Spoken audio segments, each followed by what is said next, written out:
Okay, guys, if you had one wish from your fairy godmother, what would it be? I would wish that people would donate more to the podcast. Shameless plug. Brad? Sleep through the night? Oh, or God. my kids to sleep through the night? Yeah, it's more the kids. I don't care if Yeah. I sleep through the night. I just want them Can my to kids sleep through the night? Yeah, that's my wish right now. It's a cascading thing, right? Like, you Yeah. sleep through the night so that I can sleep through the night. Yeah. That one was good. I like that one. For me, if I had one wish, it would be to instantly edit all the episodes. Oh, no, I'm fine with it. We've been pushing it out to other people to help with edits now. So I'm only doing like one out of every 7 episodes. I'm cool with it. Yeah, you got a good point. It's a Mimic, the round table Dungeons & Dragons discussion, where you never know what you're going to get. Welcome to another episode in our conversation on the big bad evil guys of Dungeons & Dragons. We like to call this series Portfolios. I'm Adam, and with me today are Brad and Dan, and this episode is called Hags. No charm, no foul. Nice. Oh, hey, you guys remember a guy named Charm? Character named Charm? Guys, Brad? Yeah. Brad? Oh, I remember. And it was foul at the end. It was. Yeah. So we've previously covered Beholders, Illithids, the Elder Elementals, Celestials, high-powered constructs, and some of the biggest, nastiest monstrosities from both the Forgotten Realms and the Magic the Gathering campaign settings. My favorite is Adam. And of course, this is the last part of our 4-part conversation on hags. For all of these and more, including a buttload of humanoid mob monsters and a whole pile of fiends, you can jump over to Spotify, Apple Podcasts, and dozens of other podcast apps, or you can check out our YouTube page and the playlist on monsters that we built there. In this final Hags episode of the It's a Mimic podcast, the panel of Dungeon Masters sits down to look at the worst hags that Dungeons & Dragons 5th edition has to offer. With a hard look into the stat blocks of the nastiest coven published so far, this episode is going to see what can be gleaned from the pages of Wild Beyond the Witchlight when it comes to playing hags in your own campaigns. So, spoiler, if you're about to play that, don't listen to this episode. Yes. If you're about to DM it, give it a good listen. Yeah. But before we get started, Brad and Dan, I've gone over all the basic hags in the previous 3 monster episodes with you guys, including 3 covens and 2 celebrities in the hag world. What's your favorite hag that we've covered so far in the podcast, and why? Oh, Let's roll it. let's Let's roll roll it. it. I got to 12. 8. You're going first, I Adam. got a 7. Sea hags. They're your favorite? That death glare, I will automatically get to kill one player. Mm-hmm. Clearly, without fail, I will get to kill a player character with that. You're next, I guess, Dan. No, I was last. Oh, you were last. All right. I was actually going to go along the same line, but the Sea Fury.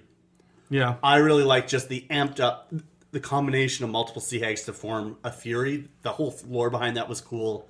I love how low CR'd they are. Oh, yeah. It's like an intellect devour or a shadow or like If you throw that going at your to- party not prepared, Yeah. they're going to have a bad time. Yeah. Yes, they will. This is what I throw this at the beginning of a campaign out there to kill one of them to set the tone for this campaign. So what you're saying is I definitely shouldn't throw a sea hag in a campaign when I just had a player character death?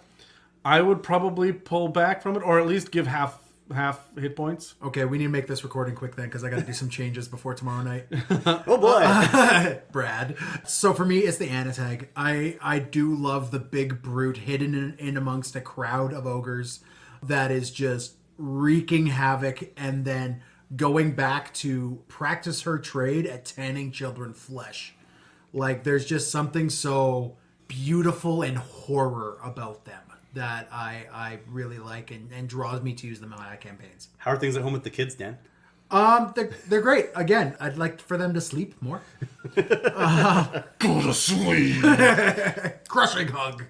So let's talk for a second about role-playing them, because these guys, we've set them up to be big bad evil guys. They should run the first at least tier, often into tier 2, and with the right coven, you can get into tier 3 with hags. And most people don't get much beyond that in D&D. So as much as they're not the big vampire wizard or a lich or an ancient dragon, you are going to run into them. Yeah. Absolutely. Every DM who knows anything about D&D will look at hags and go, oh, hello, let's do this now. You may go years without running into a beholder or a giant. Yeah. But you won't go that long without running into a hag. Yeah. So, You can introduce the hag session 1. yeah, and they should always be memorable. Mm-hmm. So, we spent the last 3 episodes, the beginning of each episode, going into kind of the generic details of them. But let's talk about what it takes to actually role play for DMs as a hag. So, the very first thing to remember is that hags do not care about the player characters, the NPCs, or their well-being. They don't give a shit. Nope. They are there for themselves and themselves only. And they may be friendly, and they may want to bargain, but ultimately they don't care. If you die, they don't care. Yeah. If you are miserable, it might be moderately funny for a couple of minutes, and then they don't care. They truly do sit in the neutral evil, almost across the board. Even when they're not neutral evil, they run a little neutral evil. Yeah. Running up against one of these should be dangerous. If you are in a bargain, you are in for some real hurt. Things can go sideways very, very quickly, especially because you're low level and you only have a handful of hit points at this point. It should be nerve-wracking. You should know the danger. DMs, let people know how scary this is. The moment that, look, if it's just a merchant on the side of the road and they don't know it's a hag, that's fine. But if they know it's a hag, you let them know how bad this gets. Before they ever get in there, they should be shaking. They should be waiting and watching every word they say, because this will go poorly. If you just play a hag as like a creepy wizard in the woods, you're doing them wrong, right? Yeah. There You're needs not to giving be the respect build they up for them. deserve. Yeah. So the other thing about it is it should be a little uncomfortable. They should not blink, and neither should you as the dungeon master. You should be saying, oh, what exactly do you mean by that? Oh, is that your full name? And they should be wondering at all times, oh shit, what did I say? Hold on. Who said what? Right? Let's not forget these ladies are fae. Exactly. So when the bard opens his mouth to be like, well, actually, we just came from, everyone else at the table should be like, no, shut up.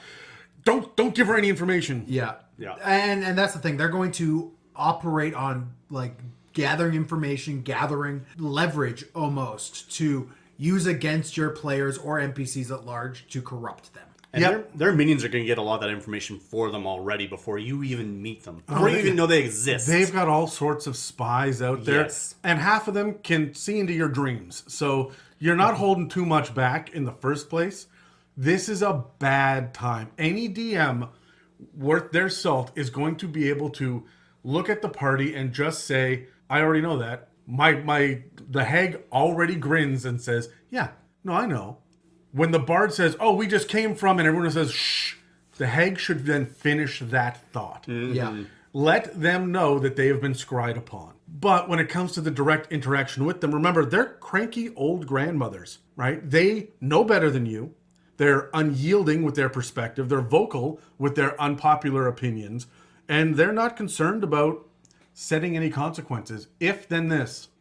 Think about a cranky old grandparent who is just tired of shit. Tired of life altogether. And I don't believe in that. Why would I believe in that? That's not how my life goes. That may be your truth. It's not my truth. I don't give a shit. That is how hags operate. It says that right in Volos, and I sit there and I go, yeah, I know lots of people over the age of 60 that are like this. So I'm not going to call out names, but there are some. Yeah. So that are uncomfortable. This is your racist grandmother at Thanksgiving. All of the time. This After is 2 glasses of wine. Yeah. Yeah. This is American Congress. Yes. They want a medal. They want a bargain. But bargains always include 3 aspects, okay? There's what you get out of it. So there's the offer. Then there's the price. And the price should be steep in the first place. Yes. Yes. And then there's the hidden catch. Oh, here the hidden catch is great because if the price isn't steep, it's intentional. Mm-hmm. Right? Like They really want to get you at the gotcha. This is too attractive. Well, this is the difference between hags and devils. Devils will want you to get into a contract, right? So that they can then get your soul and pull the rug out from underneath you. The hags want the thing that you are offering. I will give this to you, but you have to give me the unicorn horn. Because I want the unicorn horn. It's about what the hag wants first and not about what you want, right? So if you walk in like, oh, hey, we need to lift a curse. What do you have that I want? This is about me first, Yeah. you second, right? You came to me with the bargain. They will set themselves up to be there to bargain, but you come to me with the bargain. I already know what you want. Yeah, and so this is what I want. What shiny, fun, interesting, magical thing do you have? What opportunity are you going to provide me? And that is going to be the horrible aspect of dealing with the hag, the steep price. You have to give up your heirloom sword or the magic armor or your familiar. Or the gnome NPC. Maybe, right? So you have to give this thing up, but there's still a hidden catch behind it. So that's one of my favorite things to do as a DM with hags, is to say, you can do this. It's a really attractive bargain. Are you going to do it? You're going to get all this stuff. It's going to cost you a lot. And everyone's like, oh, I hate hags. Fine, let's do it. And then it's done. And I'm like, you don't hate them enough. Because guess what's around the corner? When faced with a new magic item, a hag is going to investigate with all of her senses. So if you walk in with a fancy wand, she's going to pull that wand out of your hand, and she's going to say, give me, let me see. You'll get it back, it's fine, let me see. And she's going to take it. She will have every intention of giving it back, but then she's going to sniff it. She's going to shake it and try to listen to it. She's going to lick it. She's going to lick it. She is going to put it in her ear and poke around with it to see what it does when that happens. She's going to wave it with 3 or 4 different methods and aim at different things. What if I do this? Oh, okay. And what if I do that? She's going to test the strength and watch as your wand bends. She won't break it, but she'll bend it. Maybe drag a thumbnail down it, just scratch it. See how much of it comes off. Watch the wizard player just like crawl, their skin like goose pimple all the way down as you just described the like popping, cracking noises. That she's just like starting to bend it a bit too far, and then she stops, then does it again slowly, just staring at the wizard. But it's not just magic items. It's also things like tomes. If she's going to get a brand new tome, if the wizard walks into the spell book, she wants to read it. Yeah. I just want to flip through it. I'm not gonna study it. I just want to flip through it. How many spells do you have in here? She's smelling the pages. Where did this get bound in? This smells like Candlekeep, right? Like, and it's going to get weird like that. So she's going to lick the ink and say, oh, I know who wrote this. I know where you got this ink from. And she's going to be weird and creepy with everything. So imagine what happens when she runs into a creature. For all of you people that are playing your Herringons and shit like that now, that she's never seen before, she is going to poke and prod and sniff and lick and get right in there, pluck whiskers and say, what is this? What is this? Toss maybe a tuft of tail fur into the cauldron. Yeah, See how it reacts. She is going to get up in your business to determine how much she wants you. That's what this is about. How much she wants this item or person or opportunity, how much she wants this experience. And then she's going to set a value. And once she set the value, then and only then will she say, okay, I'm ready to bargain. If she doesn't know, if you're like, well, I have a secret thing in a bag, she's not interested. Fuck off, it could be anything. But the moment that she has any sort of idea that there's going to be a level of importance to this, whether or not it's unique or interesting or powerful, or even if she just doesn't want you to have it anymore, then she is going to make a bargain. And when she bargains eagerly. This is not one of these like, well, I don't know, passive aggressive kind of. No, she wants it. And you know she wants it, and she will come hard at it. Yeah. What you don't realize is she's also sizing up everything else you're carrying because you think she's focused on this one necklace that you brought forward. Magically powerful gifts, though, can go a long way. So sometimes giving a gift before the bargain hits is a good way for you to mitigate some of that hidden catch or the overall price. It's not that you're going to get rid of it altogether unless you are truly allying yourself with her, but it's more the fact that it's not going to be quite as bad. I don't see hags as being miserly in that respect, where they're just like hoarding a bunch of magic items upon themselves. They have a plan for it. They have a plan and they have a goal, and there'll be a point in time where they're just like, no, I also think that, let's say that they have 10 magical items, they'll always want 10 magical items, right? So I'll give you this one to get that one. And they're always just trying to, you know the story of the red paperclip? Idea that there was this guy who took a red paperclip and he went online and he decided to trade with someone else for like a pen. And then they traded, and then he took a pen and he traded that for a pair of scissors. And he traded all the way up to, I think, a brand new car, right? It was a house, actually. Was it a house you got in the end? Wow. So anyway, that is how a hag is going to bargain, right? So she's going to look at these magic items. She's going to say, well, I need these 3 for this. That one is actively doing this. So I've got these 6 to work with, right? And then if you can offer her 1 plus another, now she has 11, that's even better for her moving forward. She's always looking, it's like a swap meet almost. So, but what you have to offer might be your free will, your intention, your soul, your dreams. It could be something that's fey. It doesn't have to be an actual item. She takes a cup and slides it over. Fill it up. Doesn't With give you what? any sort of like an explanation. Just fill it up. Yeah. Yeah. And a little from each of you. Yeah. So, Can you taste this for me? so bargaining with the hag is not a good idea, but it's sometimes the only idea. She will also bargain when she feels her life is threatened. But when she feels that she's in any sort of danger, she's going to go out of her way to come off as weak and pitiful until she can get the upper hand again. This upper hand is not just when it comes to violence. Like, yes, this will apply when she's been captured and tied up, but it's also when she's in the midst of trying to strike a bargain and you guys are more powerful than she is. Oh, I'm just a little old grandmotherly type, and it's okay. You can, who would like a cup of tea? And it's like legit tea. Detect magic. There's nothing weird about it. There you go. And so she hands out tea to everybody, and she's this little unassuming grandmother type to totally put you off your game. But then the moment she realizes that you have put your powerful magic item down and leaned it against the door frame, now she's in a better position to become a little bit more aggressive. So she's always playing the room appropriately. She's going to use dangerous items as bribes as well. As much as I said you can bribe her with powerful magical items, she'll try to bribe you as well. And this is not part of the bargain. These are just gifts. But it never comes without a catch. There's always a catch. She also likes to create discord between her enemies. So if she knows that you guys are out to get her, and she will, then she's going to try to make it so that the barbarian and the cleric are going to be at odds in the middle of a conversation. She will inherently know that the monk and the fighter had a huge argument about taking captives on the road on the way in. And she's going to say, so do you guys kill or do you let people go? Like, at what point, like, are you murderers too? Or how do you see yourselves? Right? And she will bring this up just to have the players and the characters that are there go at each other. Mess with the paladin. Be careful with this. Yeah. Like, as a DM, be careful yes. with, like, inputting party politics into your game to this level. She also is, and it says right in the section called Role-Playing a Hag and Volos, she is, I'm gonna read it out right.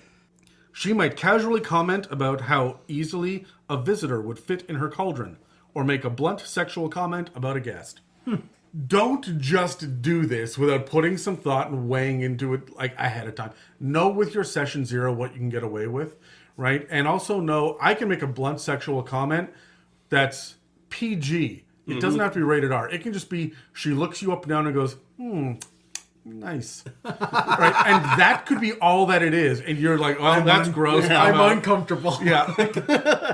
The sustained eye contact when he Yeah. said that was just...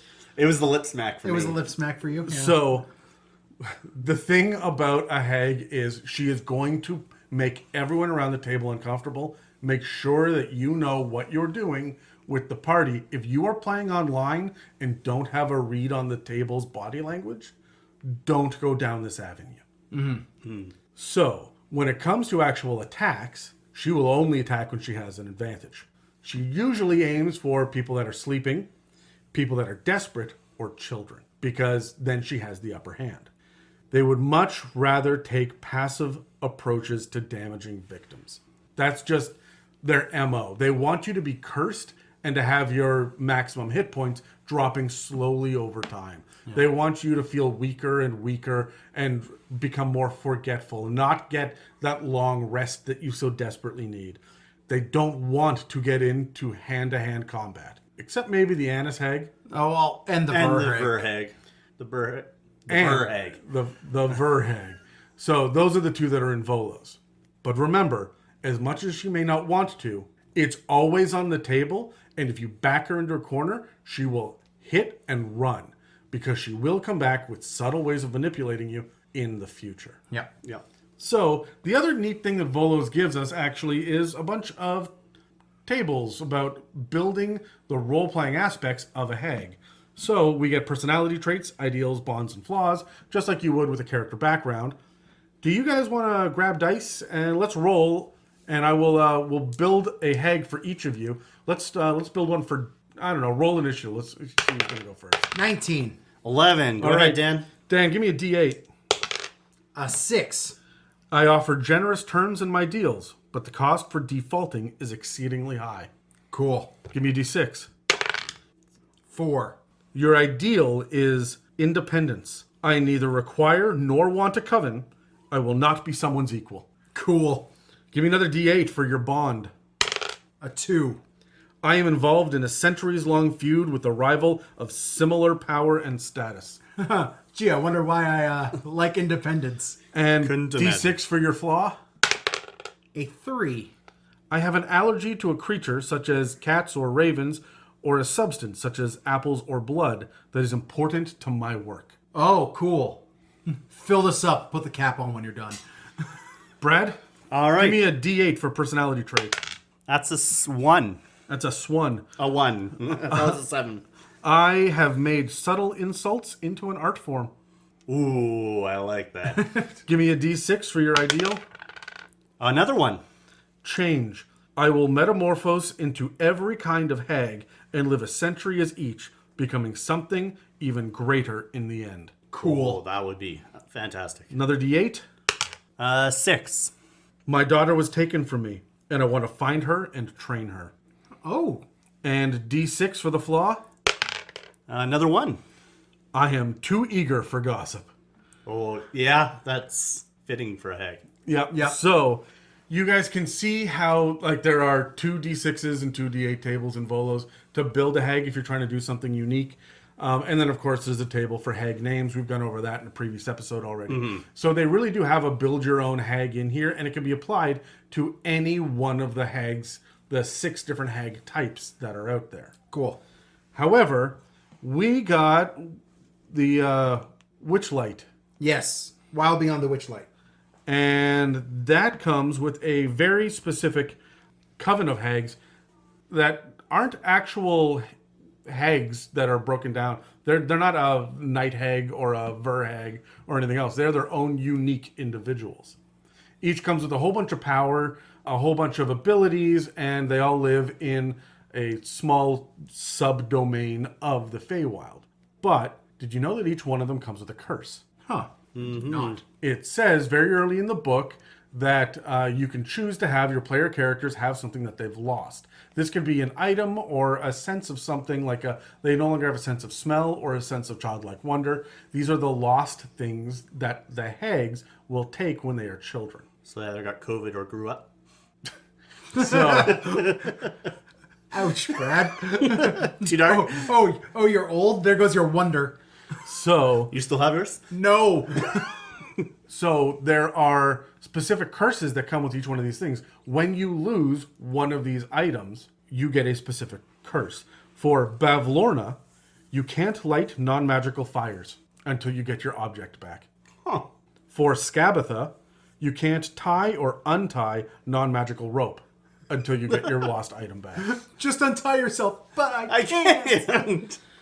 And, well, can you imagine being on a ship? Imagine how sad that makes the bard. Guys, help! It happened again. It happened again. For Endelyn, you can't open a door without knocking on it first. That's just good etiquette anyways. That's a fucking problem in D&D. You're a poor rogue. Give this to your rogue. Yeah. Okay, guys, I'm going to check for traps. Boom, boom, boom. Feel your heartbeat to the beat of the drum. Fuck. All right, then. Watch more internet videos, Adam. Oh, no, I know. I just wasn't expecting that to pop up in the fucking episode, Dan. Anyway, so I just assumed you watched different internet videos. Yeah. Is there any other kind of... I want everyone to roll dice. I want to know, is there another kind of curse that you would put on someone if you were to... You okay there, Dan? No, my curse, you cannot roll a dice in a box. I got a 15 for me. All right, so Brad, I'm you're going first. If one of your players, if you make your own hag and one of your players gets cursed by them, what kind of non-mechanical curse would you give them? I was going to say you can't step over a hearth without first wiping your feet. Without first wiping your feet? Yeah. Okay. I'm trying to think specifically of the players I have in my group that I'm running with right now.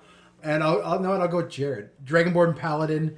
His curse would probably be he's an Oath of Glory Paladin. He cannot tell of his own glories without first saying something negative about himself. I want a self-depreciating fact followed by whatever glory he wants. But it's got to be I'm a total piece of shit, but I will beat you up. Yeah, it's something like that. I can't get an erection, but... But this is my friend Jorgagu. Yeah. I am specifically going to have it so that any time that you roll intimidation, so whenever you go to intimidate someone, you have to repeat the last threat you heard. The last threat you heard. Yes. Give that back or I will wallop you with my book. It's the barbarian. Yeah. I don't have a book. All right, so we have these 3 hags now that are the big bads from Wild Beyond the Witchlight. Yes. Yes. Again, this is where you need to duck out of this episode if you are going to play it as a player anytime in the next couple of years. So, everybody gone? Good? Good? Okay. Good? Okay. So, let's roll. We each have one of these hags. We're each going to focus on one. So, let's roll initiative and see. I got a 3. You won with a 6, Adam. I won with a 6. I got a 2. So, the hag that I chose was Endelyn Moongrave. Endelyn Moongrave is also known as Creeping Lynn and Bitter End. Cool. I like that. Both of those things are very specifically describing her and will, even her last name Moongrave, believe me, this will all make sense in a moment. When you think about naming your hag, think about it like this. Mm-hmm. She tells people their futures by using grotesque performances and pantomimes. As payment, she saps a little of their free will, which stops them from being able to do some basic task. Usually this task will be the one thing that could save them from their fate. Oh. So, Long game. as long as you can keep the lantern lit, you will be safe. You will die in the dark. But You can't light a lamp. you can't light a lamp. Cool. She is consumed by the ideas of tragedy and despair, and this obsession is actually prolonging her life beyond its natural means. She is this old, gross hag. She's actually the youngest of the 3 of them, but there's so much flavor about her. The idea of tragedy and despair, because she's focused so much on her own death and seeing the future, she knows other people's deaths as well. She is withered, hunchbacked, and emaciated. She's got thin, blackened skin that clings to her bones like a mummy. Her rictus grin hides behind a black veil, and her real hands lay hidden within her cloak. Her dress is actually a costume that acts as a large mechanical marionette theater that comes to life in her lap. Cool. Wow. Also, she's got 4 long, spindly, artificial arms with gnarled claws that manipulate the black strings of the marionettes. This costume raises her up to seem like she's unnaturally tall, and it appears to have a dozen or so pointed legs that skitter around like a bug. As if that wasn't bizarre enough, she also has the redundantly named Ornithopter of Flying, which is a magical item that players can actually get. Yeah. Do you know what an ornithopter is? It's like the Da Vinci level flying machine. It is specifically any machine that can fly by flapping its wings. So this is mechanical, not magical. Yeah, well, it's going to be magical. It's a hag, right? We kind of discussed earlier, right, in episode 3. Well, I'm telling you now, the it's magic- listed under the magic items. Yeah, in it's Wild just Beyond really the interesting that this one specifically continues on beyond. Well, I like it because it's called the Ornithopter of Flying. Like, ornithopters in and of themselves Are flying. are flying, but not well. This one does it well. So I can Yeah. see it being a little bit more magical because it's been like enhanced to actually do the function it's designed for.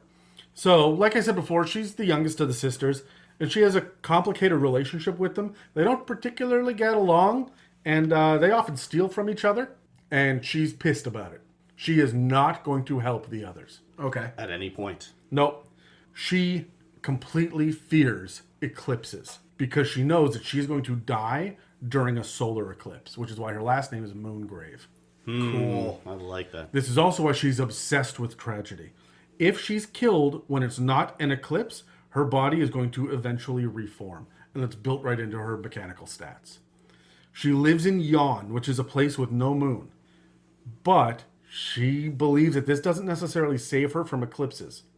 She's equally terrified of symbolic eclipses, and there are actually 2 elves in the story, one representing moon and one representing the sun, and they're twins, and they live in Yon, and she's like, nope, I'm going to keep you, and you are going to fuck off to the other side of the realm because I don't want any part of this shit. And so she keeps them distant on purpose. Cool. She's got a lair. I think they all have lairs, don't they? Yes. Does yours have a lair, Dan? Yes, it does. So she's got a lair. It's a mountaintop castle that is actually a huge theater at the peak of a mountain called Motherhorn.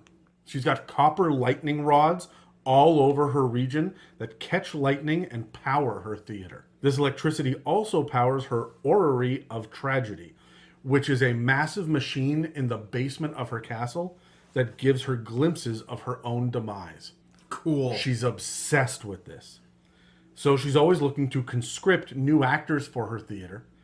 And twice a day, she'll sit down and watch the plays that she forces her captives to perform. When a performer becomes boring, she's either going to turn them into a monster and set them free on the mountainside, or turn them into a mask to be used in a pantomime in a future performance. She also has a pair of scissors that she can use to remove humanoids from their shadows. These shadows become her minions, but they merely just threaten and harass travelers. They don't attack unless they're attacked first. And if one of them dies, the others will scatter. So they're very Fae-like. They're not quite as undead. Cool. Now, she comes with a personality trait, an ideal, a bond, and a flaw as well, as I believe all of them do. Yes. Her personality trait is, I have foreseen not only this moment, but the next as well. Nothing surprises me. And that is reflected in her stat block. You cannot surprise her. Her ideal is, each of us gets to play the lead in our own tragedy. But if you can't be bothered to put on a good show before you die, don't waste my time. Wow. So, shit's getting dark. Yeah.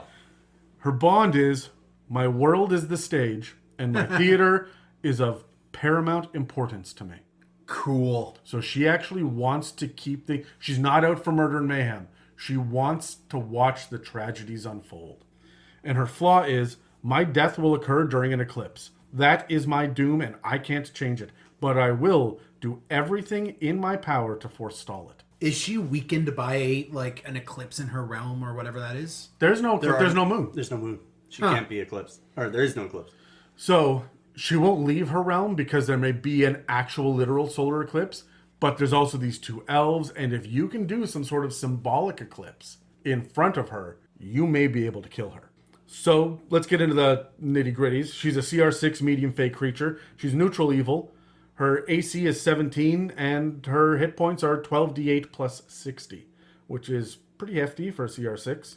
She has a walking and climbing speed of 30 feet per round, and when you see kind of her costume with the skittering legs, that makes a lot of sense. Wisdom is her lowest stat with a 10, and while Dex and Intelligence each have +1 modifiers, and Charisma has a respectable +3 modifier, it's the surprising 20s in Strength and Constitution that stand out here. Especially considering she is withered and old and hunched over. So this has got to be kind of her costume in my head. She gets massive boons to all of the saving throws, except Strength and Dexterity. So, note to area of effect casters. Yeah. Right? She's not going to be able to make that dex save necessarily. But she's particularly proficient with Arcana, Deception, Perception, and Stealth. So I feel like she's a little bit of a Phantom of the Opera if you get her in and around her own theater. Yeah. She's got True Sight out to 60 feet. She speaks Common, Elvish, and Sylvan, and she has a proficiency bonus of +3. She's got 2 really cool features, one that makes it so she can't be surprised, and then the other that outlines how she can't suffer from aging and doesn't die from aging. So if you have spells that age her up, it's not going to have any effect on her. I think all of them do. Hourglass Coven have that. Yes. Eclipsed Doom is the feature that she has, which says that she can't die. It tells us that she can only be killed if she hits 0 hit points during a solar eclipse or in the presence of a symbolic one. Otherwise, she becomes inky smoke and dissipates, along with everything she is wearing and carrying. 24 hours later, she will reform in the exact same place or in the next nearest empty space. So you could just show up every 24 hours. Yeah, if you knock her down, you have 24 hours to get a symbolic solar eclipse. To then, what is a symbolic solar eclipse? I would say something as simple as a painting of it, or if you have a sun elf and a moon elf.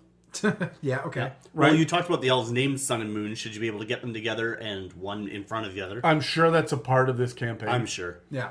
So, she's a spellcaster, okay? She's got a spell save DC of 14. At will, she can do Detect Magic and Mage Hand. 2 times a day, she can cast Augury or Polymorph each. And then once per day, she can plane shift, but herself only. So, if she sees those 2 elves together, she's going to get the fuck out of town. Yeah. As for attacks, she only has 1. But she gets to do it twice because of her multi-attack. And it's called Puppeteer's Lash. It's melee or ranged out to 60 feet. There's a +6 to hit, 4d6 plus 3 psychic damage, and on a hit, if the target is large or smaller, she can move them 10 feet in any direction horizontally. Oh, good. Okay. So not up in the air, specifically not. I would flavor this to say that it is like suddenly your joints have strings attached, and she makes you dance like a marionette 10 feet in any direction. Yeah. But she can do this twice, and it doesn't have to be melee for her, so within 60 feet. So she sits there and says bye, bye, bye, and you move away like a marionette? If you're going to be a dick the whole episode, Dan, I'm going to be annoyed, but there's not much else I can do. So. We all get one, Adam. We all get one. I noticed there's no saving throw on that either. If she hits you, you're moving. Yeah. Well, I mean, the saves have a high AC. Yeah. Right, so... Paladins are laughing. Yeah, until they're not. Because horizontal means that she can't throw you up in the air, but she can walk you off a cliff. Yep. And because she gets to do it twice, that 10 feet is really 20 feet. And she's got all sorts of captives. There are cages and trap doors in the stage and shit. Like, It didn't also say that her castle's at the top of a mountain? Mm-hmm. Like, she's high altitude to begin with. So pushing you off of a buttress is definitely in her realm of possibility. Also, she's going to be in her ornithopter and flying around. Chances are good your player's going to want to get on hippogriffs and shit to go chase her down. So 10 feet horizontally off your hippogriff. Yeah. So cool. Yeah, I'm all about that. That's a lot of fun. So let's grab our dice and let's roll. I've got a couple of regular questions that we ask in these monster episodes. Let's figure out how to use her appropriately in like a homebrew campaign. You can roll now. Oh, thank you. I got a nat 20. I got a 2. I got an 11. All right, Dan. So, Dan, an environmental encounter or a social encounter for her? I want to have an environmental encounter with her. I want to have this weird... I mean, it's baked right in to have this play that has to play out with her and where she just kind of watches this tragedy. I want that to happen, but with like shifting stage pieces and set pieces that move throughout the stage and move throughout the battlefield. So like an environmental encounter with her is, I guess it could be social too, is acting out a tragedy amongst the table as a player, right? And having the players put together a show to provide to her. That is very much a part of the campaign. You have to put on a performance for her. Yeah. And that's just brilliant to me. So like having somebody who is so focused on like the theatrics of tragedy, oh man, I like, it lends right into it, right? So I'm going to say that my favorite thing about social encounters with her is not necessarily with her, because as I said way back at the beginning of my ramble, when people make deals with her, she takes away their ability to do basic tasks. And that can include things like stop crying. So everybody that you run into is going through their own personal tragedy or displaying despair or fear of some sort because she's taken away their ability to get past a basic trauma that they have run into. You can turn this into Barovia pretty quickly. Yeah. Right? The idea of the pure depression that is going to hit all of these. And I think that's brilliant, especially when you're dealing with the puppets, the people that she has, her captives, that are sitting there with smiles on their faces and tears in their eyes because they cannot change their facial expression. Mm-hmm. And she's making them dance a ballet, a great tragedy, right? And she's waiting for the new person to come in who's going to be the next lead, because the lead always dies at the end of the play. So the lead always dies at the end of the play. So there we go. This is her thing. There's your social encounter. Cool. I mean, we glanced over the environmental bit, the copper rods with lightning and shit. I mean, I'm gonna need some flesh golems and shit going on in here. Right? There are some fucking elemental weirds that are in Ravnica that are just amazing, and they're electrical and electricity based. I'm all over this shit. There's also that puppet theater that she has in her lap at all times. Yeah. Right? And like having a social encounter play out with like a play happening in front of your players while that's going. Oh no, because she's also seen the future. The play that's happening in her lap, with a good enough investigation check, you can realize that it's set out exactly how you and the party are standing with her right now, and it's all you guys.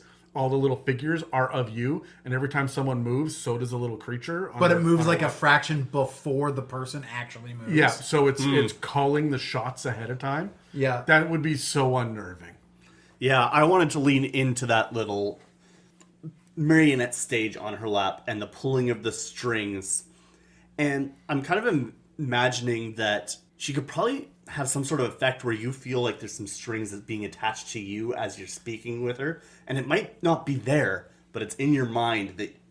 Well, she Right, has as a Mage DM. Hand at will. Exactly. So as the DM, I'm kind of imagining like you feel a little pull at the corner of your robe on your like shoulder. like a psychosomatic association to the acts of the marionettes. Exactly, yeah. And then when she hits you with this ability, and it does move you 10 Yes. feet, that just grips you and drags you. Absolutely, yeah, you feel it. That's kind of the social, environmental aspect that I would lean into. All right, Dan, battle tactics. Battle tactics with her. I mean, we kind of hit we kind of hit it on the nose with the ornithopter flying and her sitting around flying on this thing while you're fighting her. I get a kind of Green Goblin vibe on Yeah, that. yeah, that's where I was going to kind of go. Green Goblin. And remember, she is ultimately still a hag. So she's going to have that weird magic little like trinkets and stuff that she will throw at you from the ornithopter as she's going. And I choose to believe that every single one of these is in some way, shape, or form linked to marionettes, right? She's throwing balls of string that erupt as a web, or she's throwing... I think it's criminal that she doesn't have darkness, because that would protect her from a solar eclipse. Yes. Yeah. So she should have trinkets that, cast darkness, right? Yeah. So I also like the lightning aspect that is briefly mentioned with the lightning rods and pulling in all of this, which would lead it to me to believe that one of the reasons why she has a setup is Yon is a fairly stormy place anyways. Yeah. So there's just dramatic rolling of thunder through the combat anyways, and anytime a big beat is hit, like every combat with her should feel dramatized in some way, shape, or form, right? And have her narrated as you're going. go a step further and say that the thunder rolls at the same time every day, because it highlights and emphasizes actions during the play. Yeah. And she has controlled the weather now to the point where when the character dies, thunder rolls. And so everyone in Yon knows when the character dies in the play. Mm-hmm. Do you have a battle tactic? Not so much battle tactic, but I'm imagining during combat, she's going to have a bit of bravado, knowing that she can't truly be killed. To her, death is more of an inconvenience. But she's also going to have the paranoia of looking everywhere. You're going to see her eyes are always dancing and always moving in different directions, looking for anything that may resemble a solar eclipse. Can you imagine? All you have to do is stand in front of the footlights, and she's going to start to panic. Mm-hmm. Would you allow a player to create an illusory effect of a solar eclipse? Yes, if they know that this is a weakness, fucking abuse it, man. At some point, you're going to figure this out. These are CR6, so like by the time you're fighting these guys, I mean, you only have access to 3rd level spells, but that could be enough. Like, Yeah. depending on which classes are in the party. I'm gonna say the other thing. What about your Twilight Domain cleric? Nah, Twilight Domain is more about existing within the. I suppose It's like it's like the Gloomstalker. They're not creating their own, Night. darkness. Yeah. So, my favorite thing for battle for her is going to be her minions, because I don't think she's going to have standard troll and ogre minions. How many broken dolls and marionettes and shit are littered all over Curse of Strahd, and there are a couple of Candlekeep. There's a couple in Van Richten's Guide to Ravenloft. I think there are a couple in this book even, Wild Beyond the Witchlight. So you have all sorts of dolls and marionettes. Plenty of options. Within Golems and whatnot. I really like that for her. Dan, do you have a plot hook?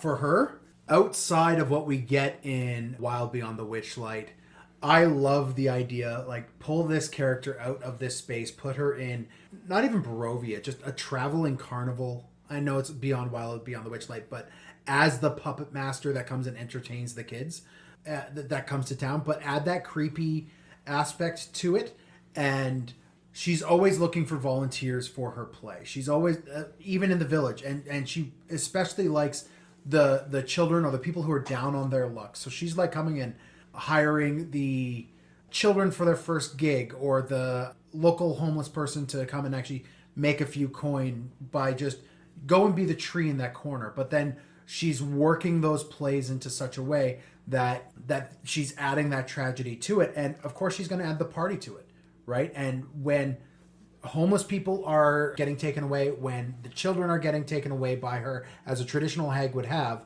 you're going to want to have your party chase her down and take out that evil carnival or evil marionette show she has. There's a guy in Carnival Row that has like a bunch of intelligent marionettes that he uses in his play. I'd go that route with her. And he becomes a key feature just because of what he knows based off the stories he tells. And you could do all sorts of things with a divining marionette player, right? The thing that I really like about her, if I were going to pull her out of this and put her into another one of the campaign settings, I'd put her in Ravnica, because you have the Cult of Rakdos. Oh, yeah. And they have one thing that's, it's just like an orgy of violence, that one of the demons there that's part of this carnival is actually out there creating. All of the people within a radius get worked up by the violence that they see and start stabbing and fighting and biting and whatnot. But what do you do with the kids? The kids don't go in there. The kids are dropped off at the puppet show. And anyone who's left at the end, when the parents come to pick up the kids, and some kids don't get picked up because the parents died in the audience in this freaking just blood splatter massacre, those kids become part of her show. That's awesome. Oh, I want to play with the concept you had of the lead actor always dies. So if I were to pull her out of this and put her into a homebrew, I would have, again, this traveling carnival puppet show. Maybe even in the center of town, there's this show that happens all the time. So I want to play with the idea of a puppet show that's coming to town, but for some reason, every time the puppet show happens, an accident occurs in the nearby vicinity. It's not necessarily part of the presentation, but somebody keeps getting hurt, maimed, dying. And it's not every show, but it's often enough that people are starting to notice, hey, there's something going on here. You're going with like the Phantom of the Opera level, like, the chandelier accidentally fell down. Yeah, exactly. And killed a couple people, right? Like, yeah. It's not her fault. It's No. her fault. But it's not her fault. Well, the oxen released from the cart and ran through the crowd and ran over 4 kids, right? Something like that.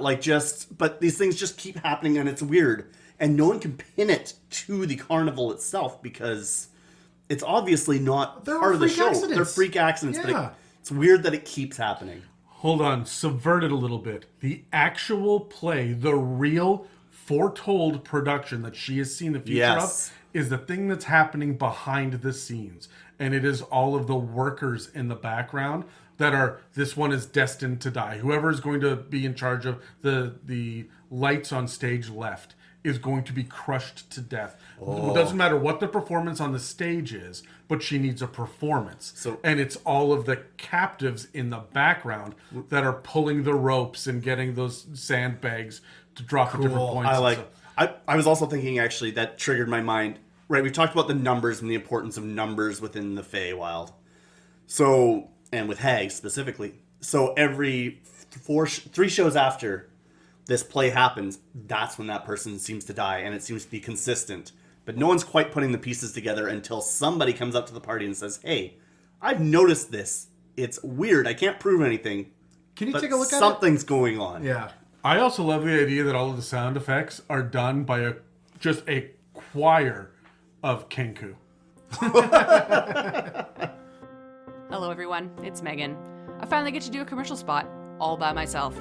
Just me, just you, hanging out, talking about commercial stuff.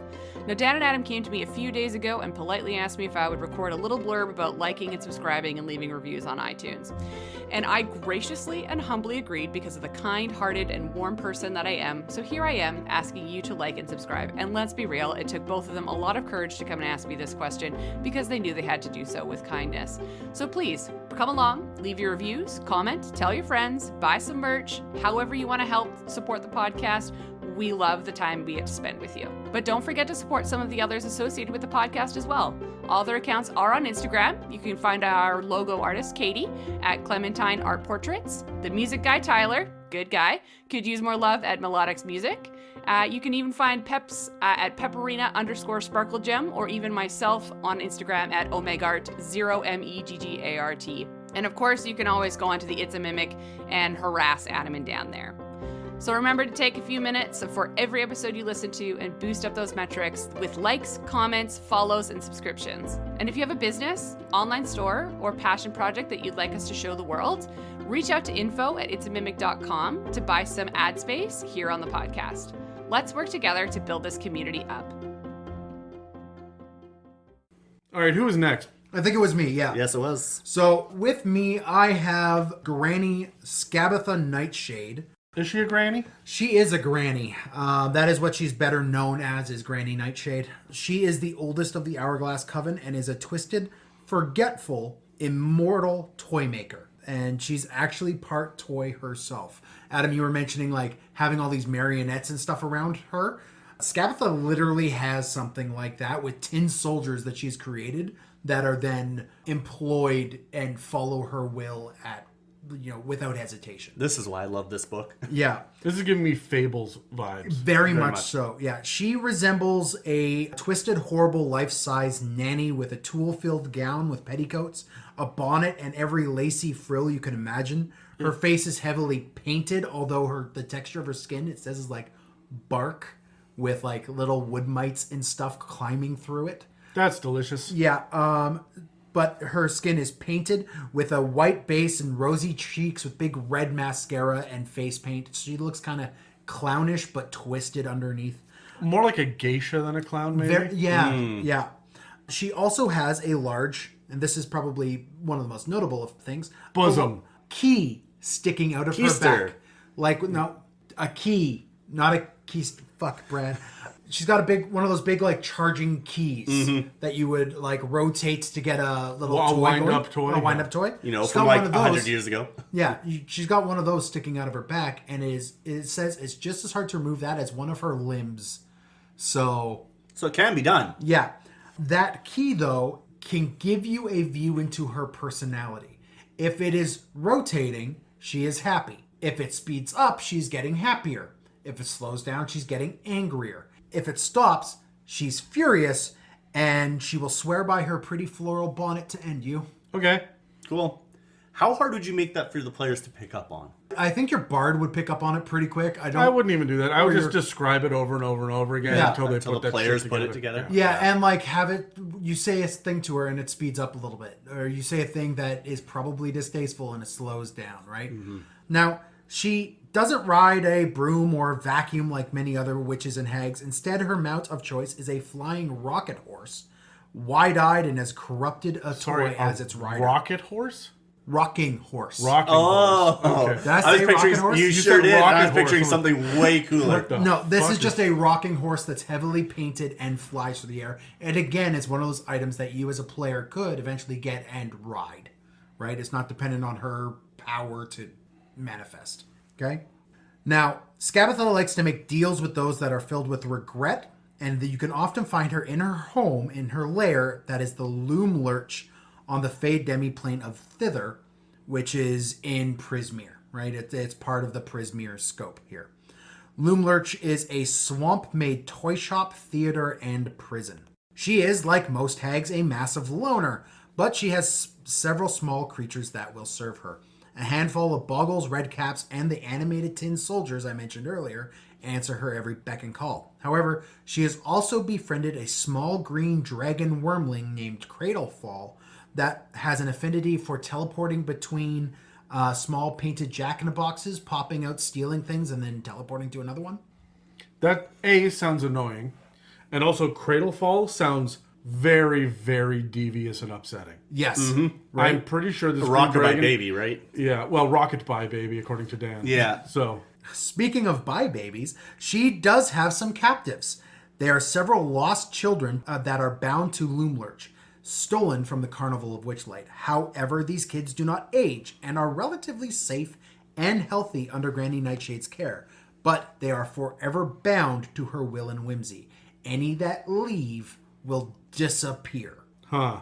Right? So this isn't a Lost Boys Peter Pan feel entirely. There are rules written in the Wild Beyond the Witchlight that say that if one of these kids ever is freed and is not returned home within a certain amount of time, they will disappear from existence and just fade into nothingness, and no one will ever remember they existed. That is actually kind of Peter Pan. Yeah, Do you know the very real thing about the Lost Boys? Is they keep aging, right? They don't stay young forever in Neverland. They keep aging. And when they turn, I can't remember if it's 16 or 18, Peter Pan gets real upset with them for doing that. That is a betrayal. And he will either kill them or they will escape and then become a pirate, at which point he will try to kill them till the end of their days. Cool. Which is why he's always replacing Lost Boys and they're always so young. But they do age out and then he fucking murders them. Yeah, it's not... Peter Pan's not the... Disney didn't quite present it quite right. Disney did a very bad thing in Peter Pan, and I can't recommend that anybody watches Peter Pan. Yeah. That's... Yeah, okay. Yeah. Mechanically, Skabatha is a medium neutral evil fae hag. She is a CR 8 with fairly weak AC of 16 that she supplements with a massive pool of hit points, 20d8 plus 60. She has deceptively high strength like all hags, as well as powerful con, wisdom, and charisma stats. And while she's no dummy, her int of 12 is her lowest stat, if you don't include her massive dump stat of a 9 in Dex. Dex is what you're going to want to target on her for saves too, as she has bonuses to all saves but strength and Dex. Fortunately as well, she doesn't seem to have any other resistances, although, like her sisters, she does have true sight up to 60 feet all around her.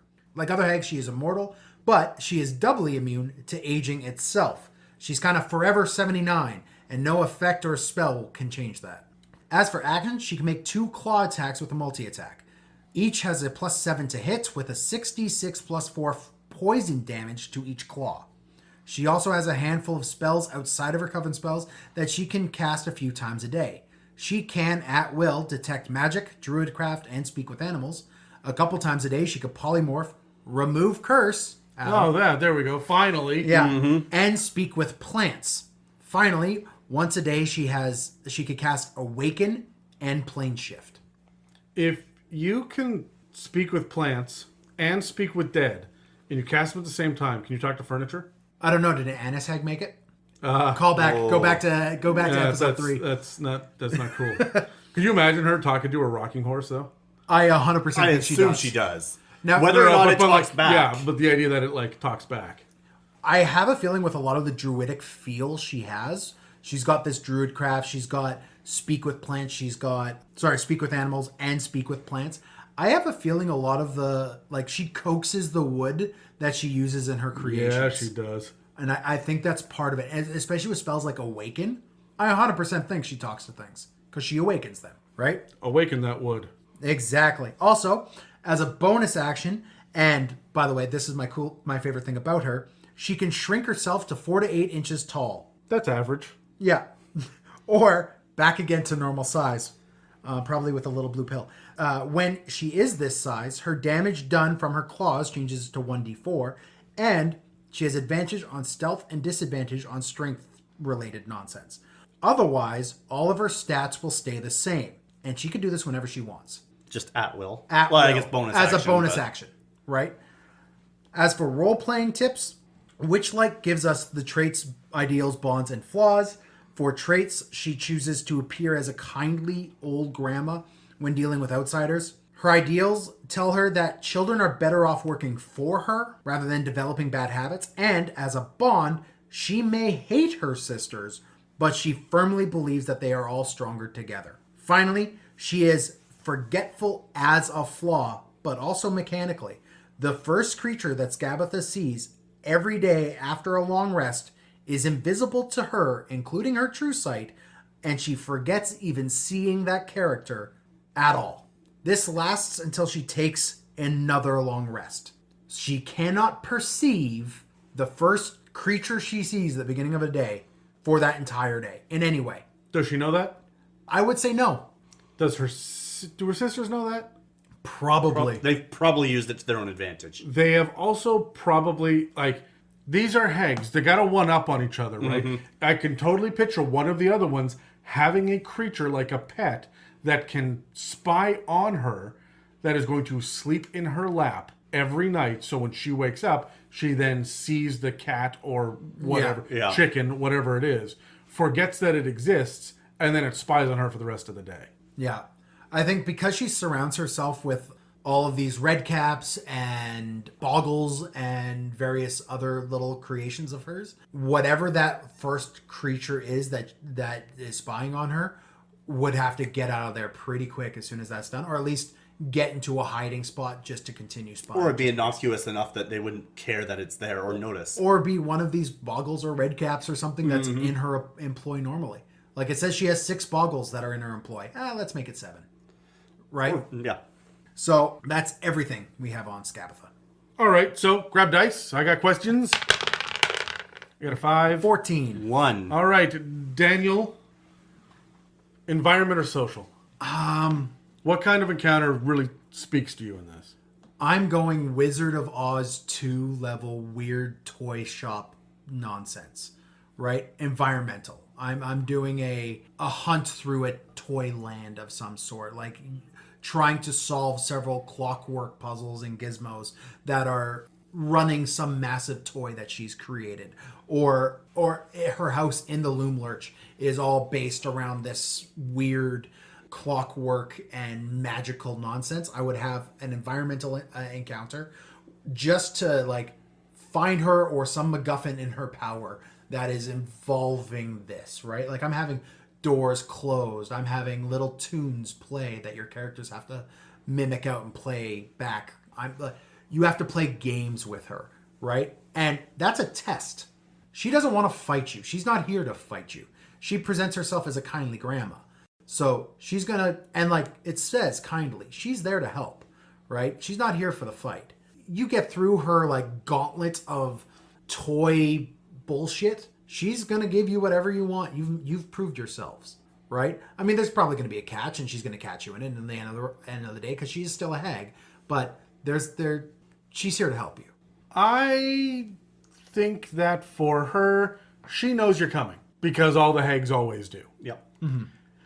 But instead of sending minions out to spy on you, I think that there's just this old woman riding a rocking horse 300 feet in the air watching you all day. And at night, she goes home and she goes to bed. But the next day at dawn, the rocking horse flies again and she just follows you. Or maybe I'd reverse that. Maybe it sits there in front of the moon and she watches you all night. She won't intervene. She's just watching. But then she goes to bed during the day. She disappears. Travel at day, not by night.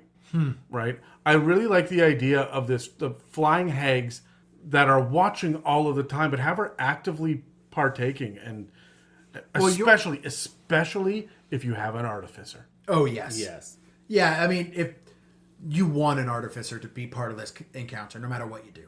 Yeah, the gnome tinkerer will be a distant second, but still. Yeah. I like the environmental effect, but I'm picturing a bunch of toys that are lined up. We talked about wooden soldiers or tin soldiers, and they're lining the halls. right? As these almost like knights that they're inanimate. But as you walk by, you hear these little whispers, almost like Tin Man. Oil can, but it's help me. But they have this fear. They can't actually move. They're frozen solid. And the reason they're frozen solid is because of fear, because they fear the incinerator. Oh, cool. Okay. Right? So within this toy shop, bad toys, the malformed toys, end up in the incinerator. Oh, there's an Azure that works there for her. Oh. that mans the furnaces. Interesting. Yeah. Okay, Dan, do you have a battle tactic? A battle tactic? I mean, when it comes to battle with her the big thing that she has is her ability to alter her size at will and gain advantage on stealth, right? And I'm using this to my advantage to position her where she needs to be. She doesn't move particularly fast. She only moves her 30 feet around. But I'm upset that doesn't change when she shrinks. Yes. But she is also a toy maker. I just see you fighting her in a room full of little dolls that look like her, and she is one of them. And then she pops up, scrapes the fuck out of you, and then fucks off. And that's all she does. You're fighting her in her element. I like the idea, too, of her actually presenting herself as a toy to be carried around by you for 7 or 8 sessions before she reveals herself to be the hag. Yeah, Like, I mean, there's a little homunculus that looks exactly like her. She's presented as such. you get stats for living dolls in Wild Beyond the Witchlight. Yeah. Yeah, I'm using these with her. No, I like it. As far as battle goes for her, she is going to consistently be retreating. Yes. Yeah. Hit and run. Yeah, she's very much I'll let my minions do. I can always build more minions. So I think that much like Shredder, she is just going to throw minions and not give a shit how well they fare. This will be a fight of attrition. If you are in her realm, the toy soldiers should never stop coming. If they're coming for you. I also like the idea of you see the toy soldiers that are all lined up, and then all of a sudden a portal opens behind one of them, and a boggle hand pops out, winds a key, and then back through the portal Yeah. again. Oh, yeah. So they're sitting there just winding up, and every single round, another toy soldier activates. Can you kill them before you're overwhelmed? Interesting. Cool. I took note of the fact that when she shrinks, she may be losing some of her physical stats, but she's still spellcasting. Yep. So she's going to be hard to spot with the advantages of stealth. She's going to pop out. She's going to cast spells at you. She's going to wear you down. And you're not going to know where everything's coming from. Adam mentioned hit and run. Dan, you mentioned the, hiding amongst the toys. I'm going to use both of those. And again, we're all on the same page with let's get as many of these minions out there because her minions are doing her dirty work. Yeah. And if she's going to do it herself, I don't know that she wants you to know that it's her. Okay, Dan, do you have a plot hook? With her, Outside of Wild Beyond the outside of Witchlight. this, a broken cursed doll that you need to that you need to fix or find the origins of, right? Like you want to have Chucky or Annabelle in one of your games, it's going to be tied to her, right? So that is going to be the plot hook I use. There is a cursed doll that is going throughout a village, and you need to get rid of it. And to get rid of it, you need to take her out. Okay. Honestly, I'm going to use her as some sort of merchant. She has a toy shop in the village. People know that you don't go there to buy toys. She lures children in there with toys in the window, but you don't go in to buy toys. You go in there to make bargains. Mm-hmm. And she has red caps show up in the tavern to slip a business card to the artificer. Come talk to me. Ooh. I've got a bargain for you. I would honestly not use her as a combatant. No. If I'm not going to have her in Wild Beyond the Witchlight, I'm going to have her just as a really interesting NPC. The key in the back bothers me. I know that the barbarian's going to try to grab it and stop it when it's spinning, and then what happens? He spins with it. Like it's absolutely out of you can't stop it moving. Actually, I guess it would technically slow down because she's more angry. Yeah. Yeah, but he's going to try to spin it the other way. It's like doing the same thing to an arm. Yeah, but what happens when you dislocate the key? Right? Like, this is a problem for me. Also, the fact that if she falls 10 stories and lands on the key, is it going to punch through her chest? Or snap. It'll snap. I like the idea of it punching through her chest. As a descriptive end to her in a combat, yes. Yeah. Otherwise, it snaps. The key is really interesting to me. I as a player would sit there and say, what can I do to fuck with this? I think if I will put in a movable rod, against it. Yeah. I think if you move her out of this, you take the key out. I think that's the easiest way to deal with that. I would have it be so that, you find the key out in the woods and you need to resurrect her by putting the key back in. I like that. And twisting it, right? Yeah. All right. If I'm putting her outside of this, I'm taking a page out of Pinocchio's book. There is a toy that insists that it is a real child. And it says, I know the person who made me and who can undo this. It's a blue fairy dragon. Yeah, naturally. Yeah, and so they bring you back, and sure enough, here you are face to face. Cool. With the hag. And she's just about as evil as Geppetto is. Oh, absolutely, 100%. Like, I am picturing her the Geppetto type. Yeah, she is probably one of the nicest hags we've covered. Whoa, no. Geppetto is evil is where I'm coming from on this. Oh, yeah. He is straight up a fucking bad guy. Yeah. Through and through. Selfish old motherfucker that says, hey, you know what? I want a real son. That's all I want in the whole world. Oh, we get it granted. By the way, I'm not going to teach you anything. You don't even know where school is. You don't know what an apple is. You are just told, hey, you know what? You need to have this, moral compass that'll magically turn you into a real boy. Go to school. And nobody in the village is sitting there wondering why this crazy old man by himself that makes severely weird cuckoo clocks. Do you guys remember in Disney where there's the one where it strikes noon or whatever it is, and then it's suddenly a child getting spanked? Yes. Over and over again, and he desperately wants to. No one's worried about Geppettophile about this. I have some real issues. Hey, my son has got fucking lost out in the woods. Where's the first place I'm gonna look? The fucking ocean.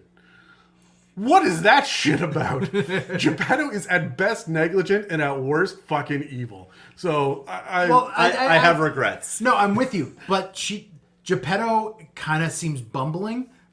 So does she. She's not like that active evil that we've seen with Annis Hags and we've seen with. She's self-involved. She's very self-involved. She genuinely thinks she's helping these children. Yeah. She genuinely thinks that locking up children so that they don't age for ever and that they help her with her crafting is good for them. It's better than them aging and becoming terrible people. Yeah, why would they want to develop bad habits?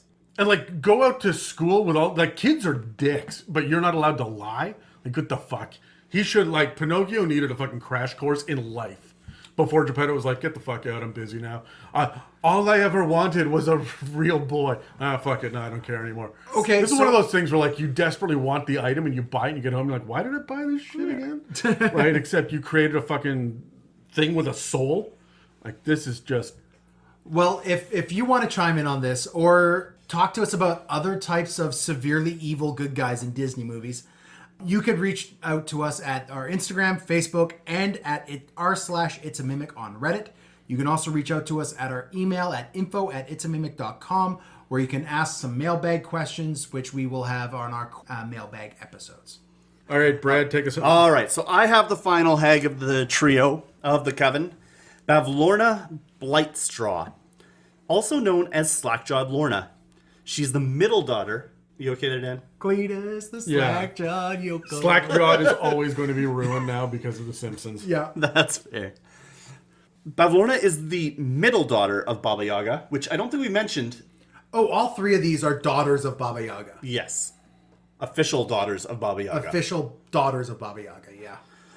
Are they official daughters of Baba Yaga? They're they're not.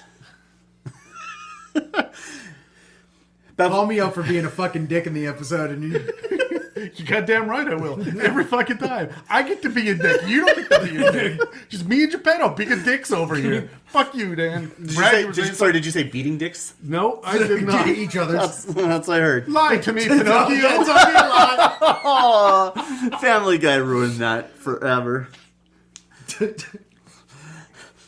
Bavlorna earned her nickname Slackjaw due to the fact that her mouth is almost always wide agape. And often... You guys okay? No. Didn't think you would be. And it is often seen with flies and other insects flying in and out of it. You Gross. good? Yeah. Yeah, you guys good? Okay.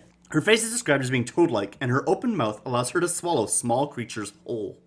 Like small-sized creatures? Small cat-sized creatures. So gnomes and halflings and Correct. goblins are in trouble? Cool. Is that mechanical on her? Mechanical. Sweet. We will get to it. Her eyes are constantly moving, though not always in the same direction. very chameleon-like, I suspect. Yes. She is always scanning her environment for moving things. She has leathery, almost mummified skin and has thin, long-reaching limbs. She must daily be submerged in a brine or risk her body locking up completely. Should this happen, she then must be submerged before she can move again. As she dries out, her skin makes an audible cracking sound, and when she moves, her movement slowly decreases over the day until she freezes up completely. Interestingly, this doesn't have an actual mechanical. This is more flavor, but you can kind of just see her limbs move a little more slowly as she dries up. Closer to the end of the day, I would have her, I would reduce her speed. I would and, as well. Have you forecast her movements by, you just hear a creak and a groan. Yeah, a crackle is crackling the noise, way it's described. Bavlorna is the hag of the present, and she is often sought to resolve an ongoing stress or trouble. Yeah, that's interesting. We haven't really brought that up. Whereas for me, Endelyn was obsessed with the future. The future. And yours, Dan, is all about the past. It's all about the past, Yes. yeah. So we're dealing with the present here with Bavlorna. Time is a big thing with the Coven. Mm-hmm. Wow. Well, they're called the Hourglass Coven. Yeah. Which I don't think we touched on quite as much as we maybe could have. While she absolutely hates having visitors, tragic visitors pique her interest enough that she will be willing to strike a deal, often resolving their issues in return for something that suits her desires. Bavlorna is allergic to running widdershins. The fuck is a widdershin? If she witnesses a creature running in circles counterclockwise on the spot, she will enter a sneezing fit. Running counterclockwise in a spot is called a widdershin. Well, then. You'll learn something new every day, don't you? Yeah. She makes her home in Downfall, which is her realm, and she surrounds herself with bullywugs Okay. in the area. Very swamp-like. We mentioned she's toad-like. Yeah, So she this very is much kind of- has that toad feel to her. Yes, and if you look at the art, she has a very toad-like face. Now, is Downfall just the name of her lair Downfall is within the name. Hither? Correct. Yes, she is within Hither, and Downfall is her lair. That's correct. Okay. Yeah. For mechanics, she has a CR of 7, an AC of 15, and has 13 D8 plus 52 hit points for an average of 110. Cool. She has a swim speed, given the fact that she's an amphibious creature, of 30 feet, equal to her standard movement, and has true sight up to 60 feet, just like her sisters. She speaks Common, Elvish, and Sylvan, Also like her sisters. also like her sisters. Her primary stat is Strength with a +6, followed by Con. Int is not far behind that, and then Charisma, Wisdom, and Dex. Dex being her weakest with a 0 modifier. She is amphibious and cannot be magically aged or die of old age, just like her sisters. Cool. Bavlorna has beefed up Constitution, Intellect, Wisdom, and Charisma saving throws. Yep. So that's a pretty beefy stat line there. And is skilled in Arcana, Deception, Perception, and Stealth. It's the same thing for Endelyn as well. And Skabatha. Yeah, so there's a constant theme here. For attacks, Bavlorna can make a bite attack with a +9 modifier, dealing 2d6 plus 6 piercing damage to any creature within 5 feet. If the attack hits, the creature is also grappled, and should they be medium size or smaller, they are also restrained. She also has a Withering Ray attack, which is a ranged spell with a range of 60 feet, and has an attack modifier +6. If it hits, it deals 4d6 plus 3 necrotic damage. Yikes. Each turn, Bavlorna can both make a bite attack and a Withering Ray attack. Recharging on a 5 or 6, she can create 1 or 2 duplicates of herself. Interestingly, it says 1 or 2, and I think that's likely due to the cap, which I'll get to in a moment here, but she can create 1 or 2 duplicates of herself, which she calls Lornlings. These Lornlings use the Quickling stat block and last for an hour, and she can have up to 8 of them active at any given time. They act on her initiative. And they run with the stats of Quicklings, Correct. which move 80 feet around. Correct. But these guys are tiny size. They are tiny size. Yeah. Yeah. Also worth noting is that these tend to exist outside of combat, and she will use them as her spies within her realm. She'll run them around. She'll use them to gather information for her, and she can have up to 8 of them spying on you. Tiny size are going to be hard to spot. Mm-hmm. They move very quickly. They're going to be great at getting information. If it says they last for an hour. Now, I would have this as a flavor where they dry out. Yes, very much Right? like herself. So like yeah. when she summons these things, when she creates the Lornlings, they're kind of like wet bags of vaguely frog-looking flesh. No, they look like her. Yeah, well, I mean, she looks Yeah, like a wet that's bag fair. of vaguely Yeah. frog-shaped flesh. Fair. And they run, and they are brilliant, but as they it's getting close to the end of that hour, you start hearing that crickling noise, that drying out of flesh as they're running back and forth and doing their thing. Like, and then when it ends, they're basically just like a little raisin. Freeze up and dry up. Yeah. I also want them to be naked. There's no reason they would have 100%. clothes. Yeah. 100%. So like just creepy little naked 1 foot tall versions of her running around super fast. Just frog titties flapping in the wind.